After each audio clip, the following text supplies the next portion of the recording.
রাদিয়াল্লাহু তাআলা আনহা থেকে বর্ণিত, তিনি বলেন রাসূলুল্লাহ সাল্লাল্লাহু আলাইহি ওয়াসাল্লাম বলেছেন যে শোনো, যে ব্যক্তি জ্ঞানের জন্য, জ্ঞান অর্জনের জন্য, জ্ঞান শেখার জন্য জ্ঞান শিখতেছে এবং শিক্ষা করতেছে, আল্লাহ পাকের রাসূল বলেছেন ওই ব্যক্তি যেন জান্নাতের পথে সে যেন পাও বাড়াইছে। বলেন সুবহানাল্লাহ। এটা কোরআন হাদিসের কথা।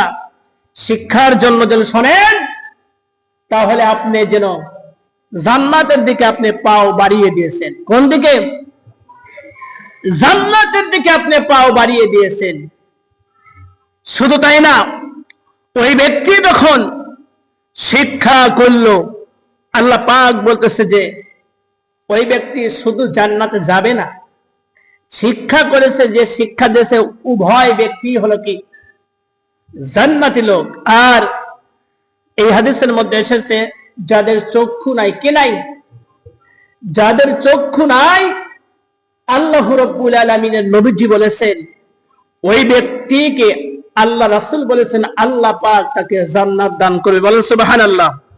তাদের চক্ষু নাই, এই জন্যই তাদের কোনো চোখের কোনো গুনাহ, তাদের কোনো চোখের কোনো গুনাহ নাই, তারা খোদা বিরু হবে, আল্লাহ বিরু হবে।